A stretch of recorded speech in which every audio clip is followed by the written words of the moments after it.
नमस्कार दर्शक बंधु। फेब्रुआरी 15 2025 रे विधानसभा रे ओडिशा अर्थनैतिक सर्वे उपस्थापन ओडिशा इकोनॉमिक सर्वे 2024-25 उपस्थापन एटा साधारणतः बजेट उपस्थापन गोटे दिन पूर्व कराए। बजेट जेहेतु फेब्रुआरी 17 तारिख में सोमवार दिन उपस्थापन होगा जाऊँगी तार गोटे दिन पूर्व आमर यही अर्थनैतिक सर्वे उपस्थापन कर साधारणतः राज्यर अर्थनीति संपर्क में व्यापक भाव आलोचना कराए। ओडिशार अर्थनैतिक स्थिति केमिति अच्छी आउ नहीं आमर बजेटा साधारणतः आलोचना हवा उचित जे ओडिशार अर्थनैतिक स्थिति को देखिकी आम बजेटा कौन कले आमर जहाँ दुर्बलता अच्छी आम केमिति सुदृढ़ करिपरिबा ता सहित आमर जो लक्ष्य रही आम केमिति हासिल करिपरिबा। तो आप देखुए जे बजेट आमर जो ओडिशा इकोनॉमिक सर्वे 2024-25 से गोटे विकसित ओडिशा पई स्वप्न माने देखा आरंभ होइछि। एटा भी लिखा जाइछि विकसित ओडिशा विकसित भारत पई विकसित ओडिशा बा विकसित ओडिशा फॉर विकसित भारत जेहेतु जातीय स्तर रे गोटे 2047 सुधा केमिति गोटे विकसित भारत हो पार आमर चली परिकल्पना चली सेमते ओडिशा रे मध्य 2036 रे जेहेतु आम 100 वर्ष आम पालन करिबा ओडिशा तैयारी हबार 100 वर्ष आम पालन करिबा सेटा बेलू सेते बेलू आम केमिति ओडिशा गोटे विकसित राज्य हो पार तापे आम निश्चित भाव में काम करवा उचित।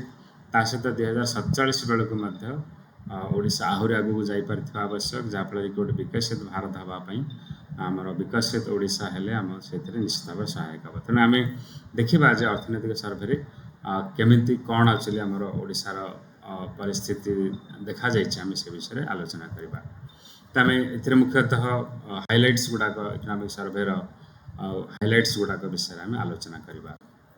तो प्रथम आम जदि देखा साधारणतः अर्थनैतिक अभिवृद्धि को लेकिन व्यापक भाव में आलोचना कराए ओडिशार अर्थनीति अभिवृद्धि केमिति रही राज्यर देशर अर्थनैतिक अभिवृद्धि केमिति रही जो देखा गले आमर 2023-24 आमर जो ओडिशार अर्थनीति सेटा थिला 8.6 लाख कोटी टंका आमर सेटा वृद्धि पाई बर्तमान 2024-25 बेलू 9.5 लाख कोटी टंकार आमर पहुँची। तो यहाँ हूँ आमर राज्यर अर्थनीतिर आकार।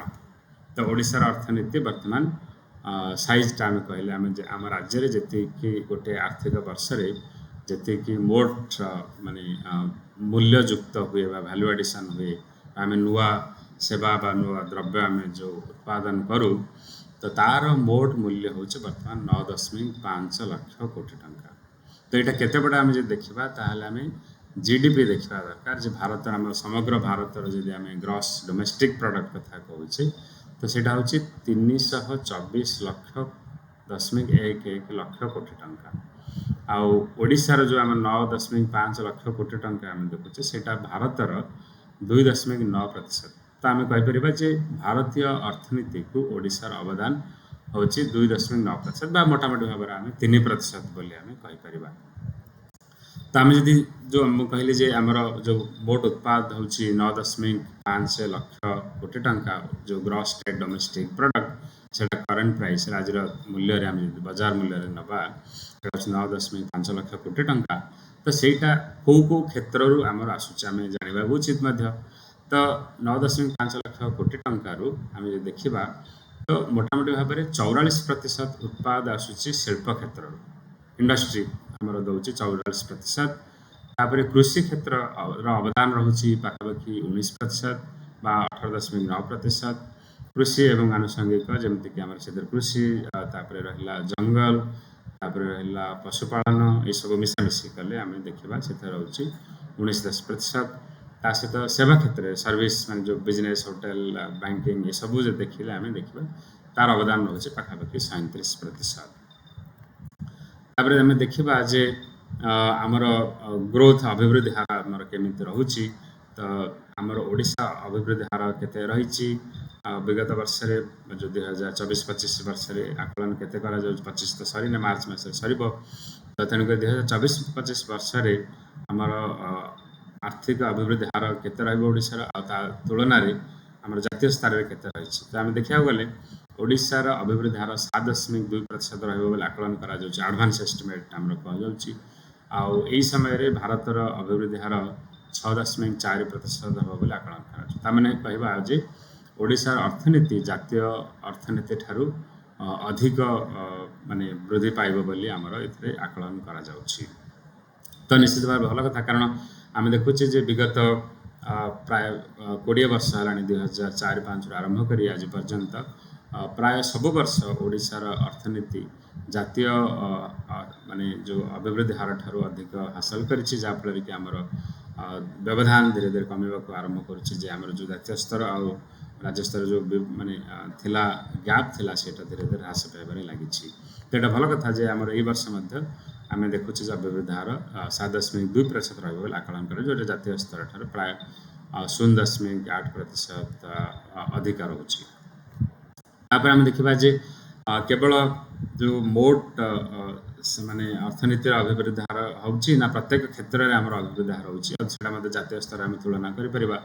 ଆମେ ଯଦି କୃଷି କ୍ଷେତ୍ରରେ ଭାରତ ଆଉ ଆମ ଓଡ଼ିଶାର ଅଭିବୃଦ୍ଧି ହାର ତୁଳନା କରିବା, ତାହେଲେ ଆମେ ଦେଖୁଛୁ ଯେ କୃଷି କ୍ଷେତ୍ରରେ ଓଡ଼ିଶାର ଟିକିଏ ଅଭିବୃଦ୍ଧି ହାର କମ୍ ରହିବ ବୋଲି ଆକଳନ କରାଯାଉଛି, 3.3%।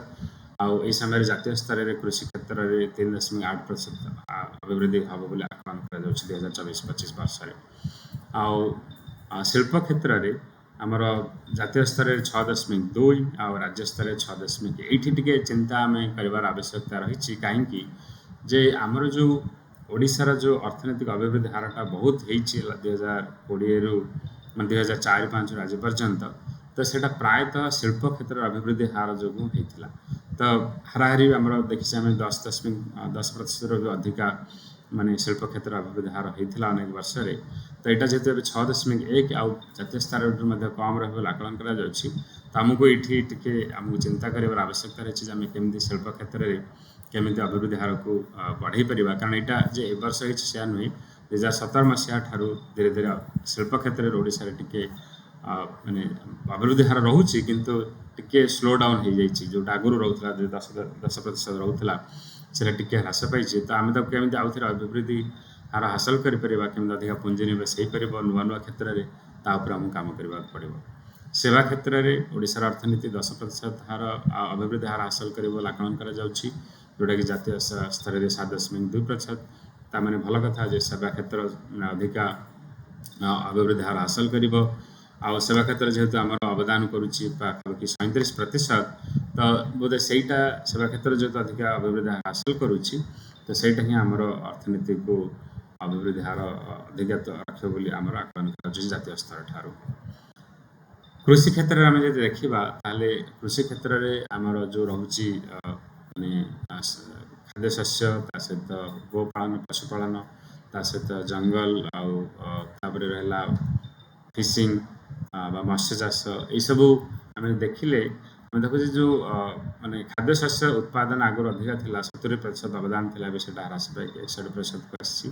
ଆମର ଆମେ କୃଷି କ୍ଷେତ୍ରରେ ଦେଖୁଛେ ଯେ ବିବିଧତା ବୃଦ୍ଧି ପାଉଛି, ଯେଉଁଟାକି ଭଲ କଥା। ଆମେ ଦେଖୁଛେ ମୁଖ୍ୟତଃ ଲାଇଭ୍ ଷ୍ଟକ୍ ବା ପଶୁପାଳନ ବା ଏଇଥିରେ ଆମେ ଅଧିକା ବୃଦ୍ଧି, ମୁଖ୍ୟତଃ ଆମେ କହିପାରିବା ଯେ ଏଥିରେ ଲାଇଭ୍ ଷ୍ଟକ୍ରେ ବି ଆମର ପୋଲ୍ଟ୍ରି ବି ଆସୁଛି, ତ ଏଇଟା ବ୍ୟାପକ ମାତ୍ରାରେ ବୃଦ୍ଧି ପାଉଛି।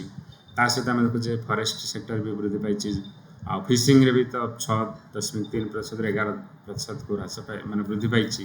ତ ଫିସିଂ ଆଉ ଆମର ଲାଇଭ୍ ଷ୍ଟକ୍ ଏ ଦୁଇଟାରେ ବ୍ୟାପକ ଅଭିବୃଦ୍ଧି ହେଇଛି କୃଷି କ୍ଷେତ୍ରରେ। ତାପରେ ଆମେ ଦେଖିବା ଯେ ଖାଦ୍ୟଶସ୍ୟ ଉତ୍ପାଦନରେ ଆମର ଓଡ଼ିଶା ବର୍ତ୍ତମାନ ଗୋଟେ ଅଗ୍ରଣୀ ରାଜ୍ୟ ହେଇଛି। ଆମେ ଦେଖୁଛୁ ଯେ ଆମର ଖାଦ୍ୟଶସ୍ୟ ଉତ୍ପାଦନ ଯେଉଁ ମେଟ୍ରିକ୍ ଟନ୍ ମାନେ 116 ବା 117 ଲକ୍ଷ ମେଟ୍ରିକ୍ ଟନ୍ ଥିଲା 2019-20, ସେଇଟା ବର୍ତ୍ତମାନ 143 ଲକ୍ଷ ମେଟ୍ରିକ୍ ଟନ୍ ହେଇଛି, ବ୍ୟାପକ ମାତ୍ରାରେ ବୃଦ୍ଧି ପାଇଛି।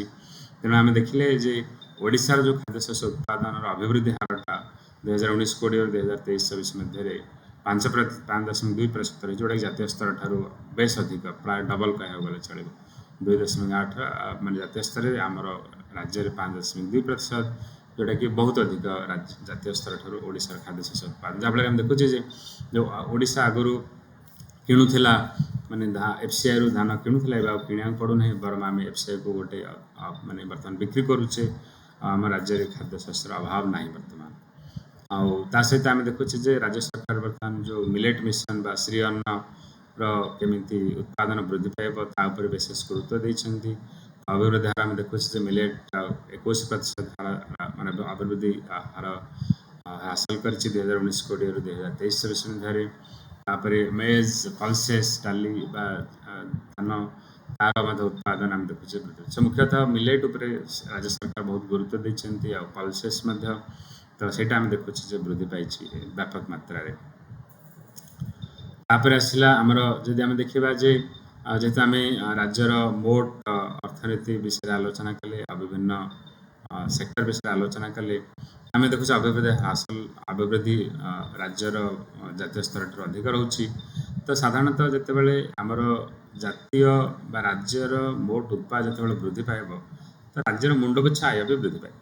तो जोड़ा पर कैपिटा इनकम आम बर्तमान तुलना करवा आमर ओडिशार आ समग्र देशर तो आम देखुचे जे आमर 2011-12 ओडिशार मुंड पिछा आय 48,387 टंका थिला जो समय कि जातीय स्तर रे सेटा 63,462 टंका थिला तो आम जदि राज्यर मुंड पिछा आय जातीय मुंड पिछा आयर गोटे आम प्रतिशत हिसाब करवा तार सेटा 76% थिला तामान हैला जदि गोटे हाराहारी भारतीयर जदि 100 टंका थिला मुंड पिछा आय तो गोटे ओडियार थिला ओडिशा लोकंकर मुंड पिछा आय थिला 76 टंका सेटा 2018-19 बेलू वृद्धि पाइला 78% को आबे सेटा वृद्धि पाई 91% तामाने जेहेतु आमर राज्यर अर्थनीति अभिवृद्धि भल रोचे आम देखुचे जे आमर जातीय तुलन में आमर ओडिशार मुंड पिछा आय बर्तमान वृद्धि पाउछि जे आम जदि जातीय स्तर सहित तुलना ही ना कारण जातीय स्तर मुंड पिछा आय 2,162 टंका हबार आकलन करा जाउछि 2024-25 आ से समय ओडिशार मुंड पिछा आय 1,82,548 टंका हम बोली आकलन करा जाउछि तामाने जदि हाराहारी भारतीय 100 टंका मुंड पिछा आय ओडिया लोकंकर सेटा 91 टंका हम बोली आकलन कर जोटा धीरे धीरे वृद्धि पाउछि आ जदि यही अभिवृद्धि हार ह्रास माने जारी रुहे ताहले 2030 मसीहा बेलू ओडिशार मुंड पिछा आय जातीय मुंड पिछा आय ठारू भी अधिक हो जाइथिबा बा बराबर हो जाइथिबा बोली आमे निश्चित भाव में आशा रखिपर जदि यही प्रकार अभिवृद्धि हार आशा रखे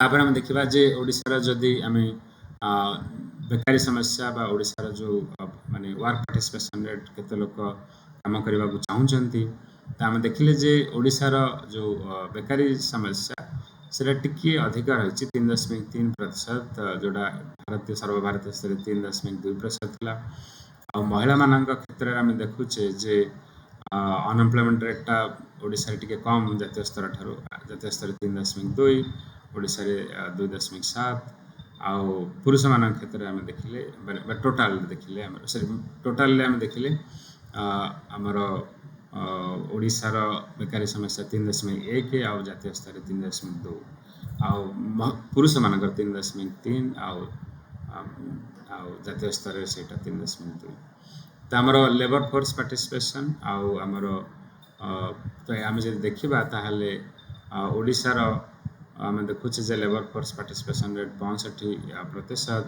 जोड़ा जातीय स्तर में मात्र 60% तमाने आमर अधिक लोक काम करने चाहूँगी तेणुक आम राज्य श्रमर अभाव नहीं तेणुक जदि आमर पुंजीपति मैंने आम राज्य को आसती आमर श्रमर विशेष असुविधा नहीं से सठिक भाव में श्रम पाइपर आम राज्य आम देखा जे ओडिशार जो कर्म माने जो माने श्रमिक अच्छा टोटाल वर्कफोर्स जिते लोक काम करने को चाहूँगी से केते लोक कौ क्षेत्र में काम कर तो एबे भी ओडिशार पाखापाखि 49% लोक कृषि क्षेत्र में काम करुँच आउ शिल्प क्षेत्र में 28% आउ सेवा क्षेत्र में 22% सेवा क्षेत्र में आम देखुचे जे 25% तो सॉरी आम कृषि क्षेत्र में 49 शिल्प क्षेत्र में 26 आउ सेवा क्षेत्र में 25% किंतु आम जानवा हम जो इंडस्ट्री भितर जो शिल्प क्षेत्र में यहाँ कंस्ट्रक्शन भी गोटे मेजर कंट्रीब्यूटर होची ତେଣୁକରି ଶିଳ୍ପ କ୍ଷେତ୍ର ବିଶେଷ ନିଯୁକ୍ତି ସୃଷ୍ଟି କରୁନା ତାକୁ ଆମେ ଚିନ୍ତା କରିବାର ଆବଶ୍ୟକତା ରହିଛି। ଶିଳ୍ପ କ୍ଷେତ୍ରରେ କେମିତି ଅଧିକା ନିଯୁକ୍ତି ସୃଷ୍ଟି ହୋଇପାରିବ ତାହା ଆମକୁ କାମ କରିବାର ଆବଶ୍ୟକତା ରହିଛି। ଆମେ ଦେଖିଲେ ଯେ ଆମେ ଯଦି କେମିତି ପରିବର୍ତ୍ତନ ହେଇଛି ଆମେ ଦେଖିବା ଧୀରେ ଧୀରେ ଶିଳ୍ପ କ୍ଷେତ୍ରରେ ଆଉ ସେବା କ୍ଷେତ୍ରରେ ନିଯୁକ୍ତି ବୃଦ୍ଧି ପାଉଛି ଆଉ କୃଷି କ୍ଷେତ୍ରରେ ନିଯୁକ୍ତି ହ୍ରାସ ପାଉଛି, ଯେଉଁଟାକି ଭଲ କଥା। କିନ୍ତୁ ଶିଳ୍ପ କ୍ଷେତ୍ରରେ ମୁଁ ଯେଉଁଟା କହୁଥିଲି ଯେ ସେଟା କେବଳ କନଷ୍ଟ୍ରକ୍ସନ୍ ସେକ୍ଟରରେ ବୃଦ୍ଧି ପାଉଛି ଆଉ ଅନ୍ୟ ସେକ୍ଟରରେ ବିଶେଷ ବୃଦ୍ଧି ପାଉନାହିଁ। ସେବା କ୍ଷେତ୍ରରେ ବୃଦ୍ଧି ପାଉଛି, ଭଲ କଥା, କାରଣ ଆମର IT କମ୍ପାନୀ ମାନେ ବର୍ତ୍ତମାନ ଓଡ଼ିଶାକୁ ଆସିବା ଆରମ୍ଭ କଲେଣି ଆଉ ଧୀରେ ଧୀରେ ତେଣୁକରି ମଧ୍ୟ ସେବା କ୍ଷେତ୍ରରେ ମଧ୍ୟ ନିଯୁକ୍ତି ବୃଦ୍ଧି ପାଉଛି। 25% ଲୋକ ସେବା କ୍ଷେତ୍ରରେ କାମ କରୁଛନ୍ତି ଆଉ ତ ଭଲ, ଏଇଟା ବୃଦ୍ଧି ପାଉଛି, ଆମେ ଦେଖୁଛେ, ଭଲ କଥା। କିନ୍ତୁ ମୁଁ ଯେଉଁଟା କହୁଥିଲି ଯେ ଆମର ନିଯୁକ୍ତିକୁ ନେଇକି ଓଡ଼ିଶାରେ ଟିକେ ଚିନ୍ତା କରିବାର ଆବଶ୍ୟକତା ରହିଛି। ତ ଯେହେତୁ ଆମେ ଦେଖୁଛେ ଯେ ଶିଳ୍ପ କ୍ଷେତ୍ର ପାଖାପାଖି 44% ଅବଦାନ କରୁଛି ବା 45% ଅବଦାନ କରୁଛି ରାଜ୍ୟର ଅର୍ଥନୀତିକୁ, ତ ନିଯୁକ୍ତିରେ ବି ପ୍ରାୟ ସେତିକି ଅବଦାନ କରିବା କଥା। ତ ଆମେ ଯଦି ମୋଟ ଶିଳ୍ପ କ୍ଷେତ୍ର ଦେଖୁଛେ ତାହେଲେ 45% ସେଟା ଉତ୍ପାଦକୁ ଅବଦାନ କରୁଛି, କିନ୍ତୁ ମୋଟ ନିଯୁକ୍ତିରେ ମାତ୍ର 26% ଅବଦାନ କରୁଛି। କିନ୍ତୁ ଏଥିରେ ବେଶୀ ଅବଦାନ ରହୁଛି କନଷ୍ଟ୍ରକ୍ସନ୍ ସେକ୍ଟର। ତେଣୁ ଆମେ ଯଦି ଇଣ୍ଡଷ୍ଟ୍ରିରୁ ଯଦି କନଷ୍ଟ୍ରକ୍ସନ୍ ସେକ୍ଟରଟାକୁ ବାହାର କରିଦେବା ତ ତାହେଲେ ଆମର କ'ଣ ହେଉଛି ଯେ 38% ଏଇଟା ମାନେ ରାଜ୍ୟର ମୋଟ ଉତ୍ପାଦକୁ ଅବଦାନ କରୁଛି ଆଉ କିନ୍ତୁ ନିଯୁକ୍ତିକୁ ମାତ୍ର 9% ଅବଦାନ। ତାମାନେ ଇଣ୍ଡଷ୍ଟ୍ରି ପ୍ରକୃତରେ ବିଶେଷ ନିଯୁକ୍ତି ସୃଷ୍ଟି କରୁନି। ଦେଖନ୍ତୁ ଖଣି କ୍ଷେତ୍ର, ଖଣି ଆମର ରାଜ୍ୟର ମୋଟ ଅର୍ଥନୀତିକୁ 10% ଅବଦାନ କରୁଛି, କିନ୍ତୁ ନିଯୁକ୍ତି କ୍ଷେତ୍ରରେ ମାତ୍ର 0.3% ଅବଦାନ କରୁଛି। ମ୍ୟାନୁଫ୍ୟାକ୍ଚରିଂ 24% ଅବଦାନ କରୁଛି, କିନ୍ତୁ ନିଯୁକ୍ତିରେ ମାତ୍ର 7.95%। ଏଇଟା ପିରିୟଡ଼ିକ୍ ଲେବର ଫୋର୍ସ ସର୍ଭେର ଡାଟା। ଆଉ ତେଣୁକରି ଆମକୁ ନିଯୁକ୍ତି କ୍ଷେତ୍ରରେ ବ୍ୟାପକ ମାତ୍ରାରେ କାମ କରିବାର ଅଛି। MSME କେମିତି ପ୍ରମୋସନ୍ ହେଇପାରିବ, ଯେଉଁଥିରେ ଅଧିକା ନିଯୁକ୍ତି ସୃଷ୍ଟି ହେଇପାରିବ। ତେଣୁ ଆମେ କେବଳ ବଡ଼ ବଡ଼ ଶିଳ୍ପ ପଛରେ ନ ଦୌଡ଼ିକି ଛୋଟ ଛୋଟ ଶିଳ୍ପ ଯେଉଁଠି ଅଧିକା ନିଯୁକ୍ତି ସୃଷ୍ଟି ହେଉଛି ତା ଉପରେ ଆମକୁ ଗୁରୁତ୍ୱ ଦେବାର ଆବଶ୍ୟକତା ରହିଛି। ଆଉ ଏବେ ଧୀରେ ଧୀରେ ଆମେ ଦେଖୁଛେ ଯେ ରାଜ୍ୟରୁ ବହୁତ ରପ୍ତାନି ହେଲାଣି ବିଭିନ୍ନ ଦେଶକୁ। ଆଉ ଆମର ଯେଉଁଟା ହଳଦିଆ ମାନେ ତାରକା ଚିହ୍ନ ଲାଗିଛି ସେଇଠି ଆମେ ଦେଖୁଛେ ଯେ ପାରାଦୀପ ପୋର୍ଟରୁ ସେଗୁଡ଼ାକ ଆମର ରାଜ୍ୟରୁ ରପ୍ତାନି ହେଇଛି ଅନ୍ୟ ରାଜ୍ୟକୁ। ଆମେ ଯଦି ରପ୍ତାନି କ୍ଷେତ୍ରରେ ଆମେ ଦେଖିବା ତାହେଲେ organic chemical, fish, electrical transformer, ତାପରେ ଆମର ଯେଉଁଟାକି ଆମେ ଚାଇନାକୁ ଏକ୍ସପୋର୍ଟ କରୁଛେ, ଇଣ୍ଡୋନେସିଆକୁ ଆମେ ଏକ୍ସପୋର୍ଟ କରୁଛେ ମୋଟର ଭେହିକିଲ୍ସ ପାର୍ଟସ୍, ଆଉ ତାପରେ compression, ignition, piston, engines, organic chemicals. Australia को हम पठाऊे engines and motors, pharmaceutical products, articles and jewellery. तापरे साउथ कोरिया को हम पठाऊे aluminium and articles, organic chemicals, iron and steel, तापरे फ्लैट रोल्ड प्रोडक्ट्स। जापान को हम पठाऊे organic chemicals, pearl and precious metals, pearls and accessories. तो आम आहरी केमी मूल्ययुक्त आम रप्तानी कर गुरुत्व देवार आवश्यकता रही। आम जो ओडिशा में देखा जे कौ अंचलटा विशेष अवदान करनीति को, आम देखा गोटे हूँ क्लस्टर भुवनेश्वर, कटक, पुरी रिजनटा विशेष अवदान करुच्चा सहित छतरपुर, ब्रह्मपुर, गोपालपुर, आउट रही बालेश्वर, भद्रक, जाजपुर, पारादीप, आउट है संबलपुर, झारसुगुड़ा, राउरकेला, जयपुर, सुनाबेड़ा, कोरापुट। यही अंचल गुड़ाक विशेष अवदान कर शिल्प, खनिज शिल्प बा धातव शिल्प गुड़ाक रही, तो से विशेष अवदान कर राज्यर अर्थनीति को। तो आम देखा जे आमर राज्यर अर्थनीतिक अभिवृद्धि हेले कौन हुए, लोक मान खर्च कर क्षमता वृद्धि पाइबा उचित। किंतु आम देखिले कौन हो ओडिशार मुंड पिछा व्ययटा टिके जातीय स्तर ठारू कम रोचे। तो आम देखा जे जो 23-24 जो तथ्य आम पाखे रही, तो ग्रामांचल जो ओडिशार लोक मानकर हाराहारी मुंड पिछा व्यय 2950 टंका थिबा समय जातीय स्तर से 3773 टंका। तो आम जदि माने आर परसेंटेज हिसाब करवा तो जदि जातीय स्तर में लोक 100 टंका खर्च कर ग्रामांचल, तो आमर ओडिशार ग्रामांचल लोक मैंने 78 टंका खर्च कर। तो गोटे बहुत गैप रही आम देखुचे जे मुंड पिछा व्यय आमर टिके पछरे पड़ी। तो सेमतिका सहरांचल आमर मुंड पिछा व्यय ओडिशा 5127 टंका थिबा समय जातीय स्तर ताहा 6459 टंका रही, जोटा कि 80%। ओडिशार अर्बान अंचल ସହରାଞ୍ଚଳର ଯେଉଁ ମୁଣ୍ଡ ପିଛା ବ୍ୟୟ ଜାତୀୟ ମୁଣ୍ଡ ପିଛା ବ୍ୟୟର ସହରାଞ୍ଚଳର 80% ରହୁଛି। ଏଇଟା କେମିତି ବୃଦ୍ଧି ପାଇବ, ଆମେ ଯେଉଁଟା କହୁଥିଲେ ଯେ ଏଇଟା କେମିତି ହେଇପାରିବ, ଯେ ଆମର ଯେଉଁ ଜାତୀୟ ଓଡ଼ିଶାର ଯେଉଁ ମୋଟ ଉତ୍ପାଦ ବୃଦ୍ଧି ପାଉଛି ସେଇଥିରେ ଆମେ ଯଦି ଅଧିକ ନିଯୁକ୍ତି ସୃଷ୍ଟି କରିପାରିବା ତାହେଲେ ଲୋକମାନଙ୍କ ପାଖରୁ ରୋଜଗାର ସୃଷ୍ଟି ହେବ ଆଉ ଲୋକମାନଙ୍କର ମୁଣ୍ଡ ପିଛା ବ୍ୟୟ ବି ବଢ଼ିବ। ତେଣୁ ରାଜ୍ୟ ସରକାର କେମିତି ଅଧିକ ନିଯୁକ୍ତି ସୃଷ୍ଟି କରିବେ ତା ଉପରେ ଅଧିକ ଗୁରୁତ୍ୱ ଦେବାର ଆବଶ୍ୟକତା ରହିଛି। ତ ଯେହେତୁ ଆମର ମୁଣ୍ଡ ପିଛା ବ୍ୟୟ କମ୍ ରହିଛି, ତା ସହିତ ଅର୍ଥନୈତିକ ଅଭିବୃଦ୍ଧି ହାର ବୃଦ୍ଧି ପାଇବାରେ ଲାଗିଛି ଜାତୀୟ ସ୍ତରଠାରୁ, ଆମେ ଦେଖୁଛେ ଯେ ଉଭୟ ଗ୍ରାମାଞ୍ଚଳ ଓ ସହରାଞ୍ଚଳରେ ମୁଣ୍ଡ ପିଛା ବ୍ୟୟର ଯେଉଁ ଅଭିବୃଦ୍ଧି ହାରଟା ଜାତୀୟ ସ୍ତରଠାରୁ ଅଧିକ ରହିଛି।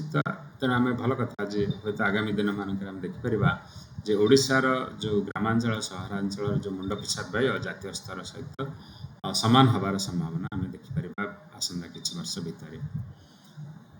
ତାପରେ ଆମେ ଦେଖିବା ଯେ ରାଜ୍ୟର ଯେଉଁ ଅର୍ଥନୈତିକ ପରିଚାଳନା, ଅର୍ଥନୀତି ମାନେ ରାଜସ୍ୱ ପରିଚାଳନା, କେମିତି ଅର୍ଥ ପରିଚାଳନା ରାଜ୍ୟ ସରକାର କରୁଛନ୍ତି, ତ ସେଥିରେ ମୁଖ୍ୟତଃ ଦୁଇଟା ଜିନିଷ ଦେଖାଯାଏ। ଗୋଟେ ହେଲା ଯେ ରାଜସ୍ୱ ସରପ୍ଲସ୍ ବା ରେଭେନ୍ୟୁ ସରପ୍ଲସ୍, ଆଉ ଗୋଟେ ହେଲା ଫିସ୍କାଲ ଡେଫିସିଟ୍। ତ ରାଜସ୍ୱ ସରପ୍ଲସ୍ ମାନେ କ'ଣ, ଆମର ଯେତିକି ରାଜସ୍ୱ ସଂଗ୍ରହ ହେଉଛି ତ ସେଇଟା, ଏଥିରେ କୌଣସି ଋଣ ନାହିଁ, ଏଥିରେ ଯେତିକି ରାଜସ୍ୱ ରାଜ୍ୟରେ ସଂଗ୍ରହ ହେଉଛି ଉଭୟ କେନ୍ଦ୍ରରୁ ଆସୁଛି ଆଉ ରାଜ୍ୟର ନିଜର ଯେଉଁ ରାଜସ୍ୱ, ସେଇଟା ଆମର ଦରମା ଦେବା, ପେନସନ୍ ଦେବା, ସୁଧ ପରିବ୍ୟୟ କରିବାକୁ ସଫିସିଏଣ୍ଟ ହେଉଛି ନା ନାହିଁ, ଆଉ ଯାହା ମେଣ୍ଟେନାନ୍ସ ଆମେ କରୁଛେ। ତ ଦେଖିଲେ ଆମେ ଦେଖୁଛେ ବର୍ତ୍ତମାନ ଆମ ରାଜସ୍ୱ ବଳକା ହେଉଛି, ଆମେ ଯେତିକି ଦରମା ଦେଉଛେ, ଖର୍ଚ୍ଚ କରୁଛେ, ପେନସନ୍ ଦେଉଛେ ଆଉ ସୁଧ ପରିବ୍ୟୟ କରୁଛେ, ତାଠାରୁ ଆମର ରାଜସ୍ୱ ଅଧିକା ବଳକା ରହୁଛି, ଯାହାଫଳରେ କି ଆମେ ପାଖାପାଖି ରାଜ୍ୟର ମୋଟ ଅର୍ଥନୀତିର 3% ଆମେ ବଳକା ରଖୁଛେ। ତ ତେଣୁ ଆମେ ଆଗାମୀ ଦିନରେ କରିପାରିବା ଯେ ଅଧିକ ନିଯୁକ୍ତି ସୃଷ୍ଟି କରିପାରିବା, ଯାହାଫଳରେ କି ଏହି ରାଜସ୍ୱ ଆମେ ଠିକ୍ସେ ବ୍ୟୟ କରିପାରିବା।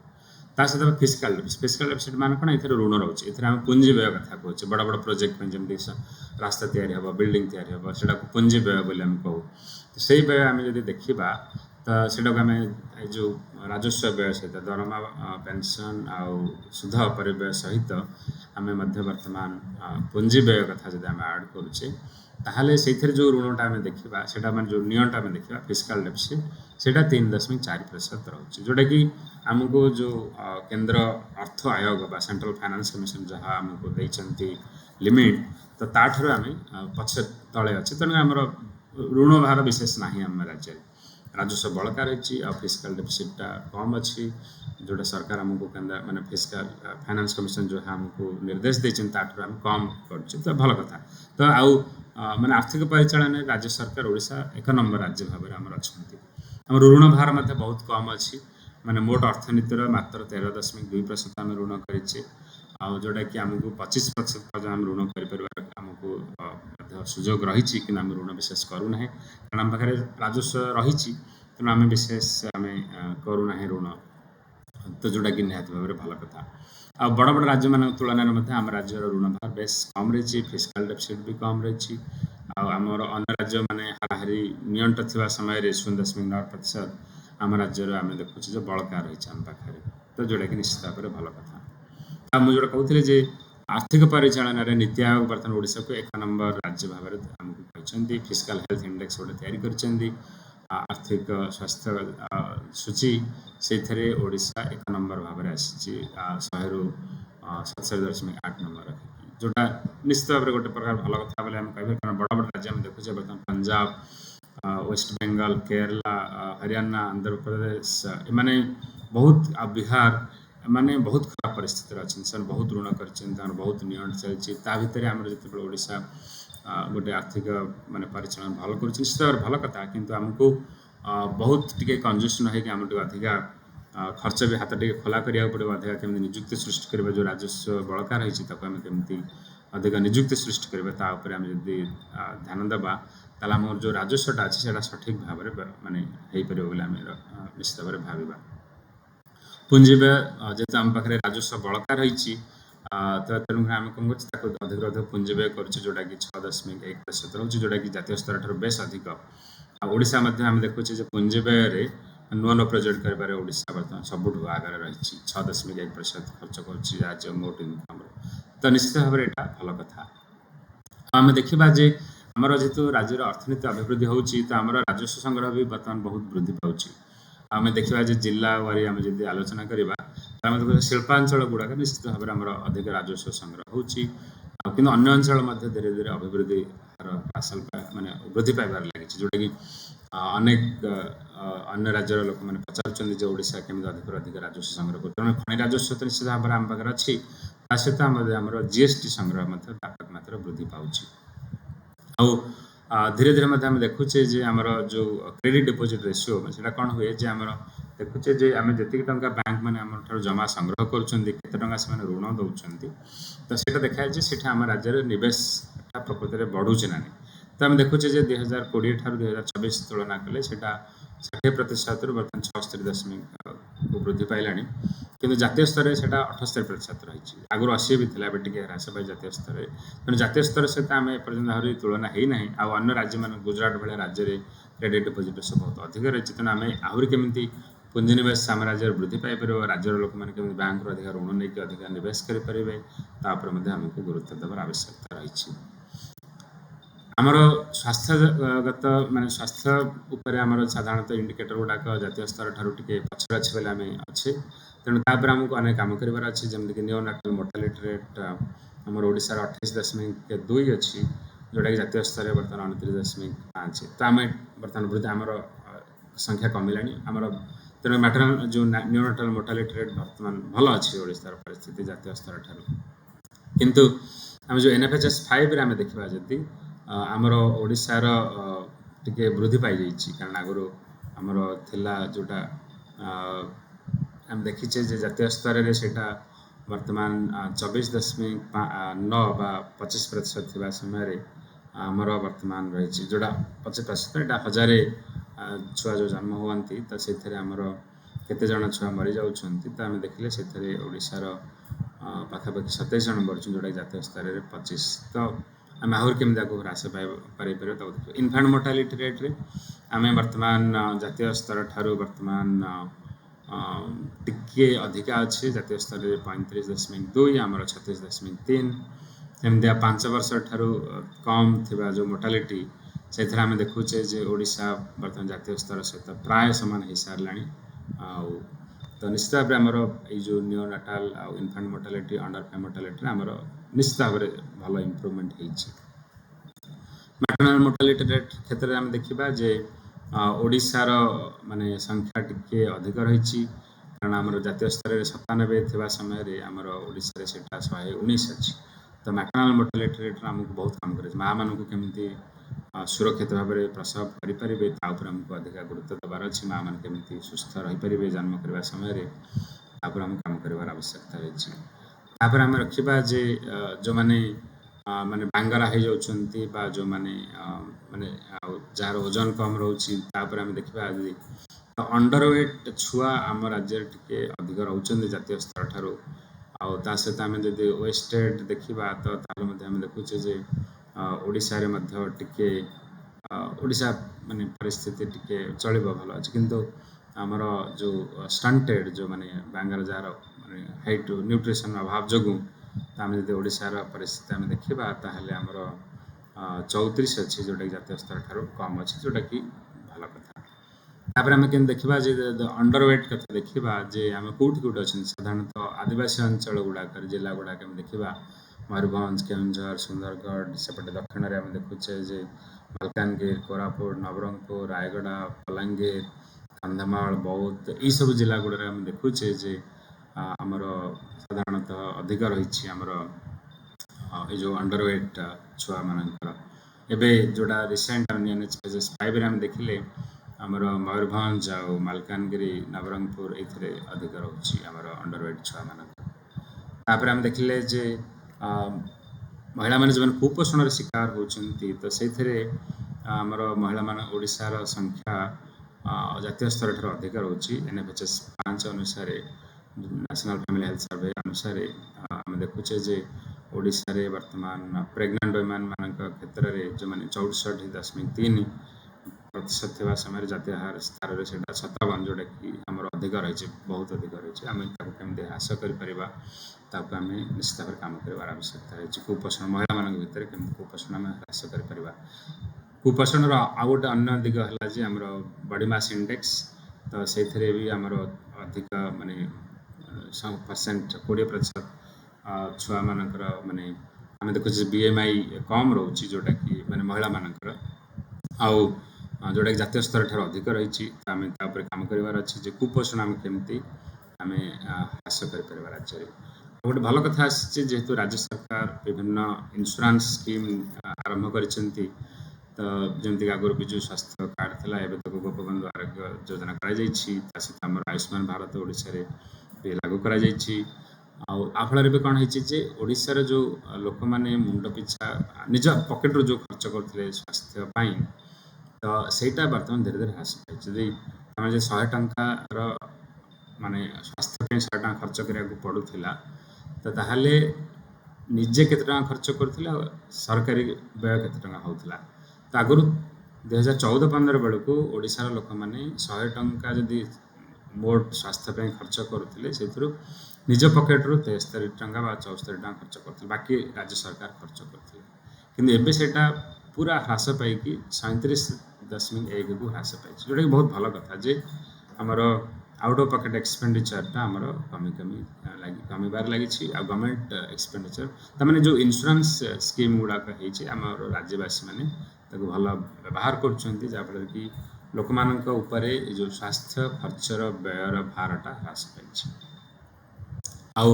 आम किंतु टिके आमको चिंता करवा रही जो sustainable development goal 4 quality of education आम देखुचे जोटा नीति आयोग बाहर कर ओडिशार परफॉर्मेंस टिके खराब रही आमर इंडेक्स स्कोर 40 बर्तमान 2023-24 से 40 को ह्रास पाई जोटा कि आम देखुचे केरल रे क्वालिटी ऑफ एजुकेशन से मैंने 82 तो मैंने क्वालिटी ऑफ एजुकेशन को लेकिन आमको अनेक चिंता करने आवश्यकता रही कारण स्कूल रे आमर टीचर नहांती जदि अनेक स्कूल अच्छा तो आम केमी आपको इम्प्रूव कर quality of education Asha report आम कहते अनेक पिला पढ़ी पारना गणित सॉल्व कर पारना इंग्लिश पढ़ी पारना तो आम क्वालिटी ऑफ एजुकेशन केमी वृद्धि करवा आमको अनेक काम करार अच्छी सेमतिका आमर महिला मानकर आम जो देखा एनरोलमेंट रेशियो माने फाउंडेशनल लेवल प्रिपरेटरी मिडिल और सेकेंडरी लेवल तो ताहले आम देखुचे आम मोटामोटी भाव में आम जातीय स्तर सहित तुलनात्मक आम हो पारिचे आशार जो सेकेंडरी एजुकेशन आम एनरोलमेंट देखा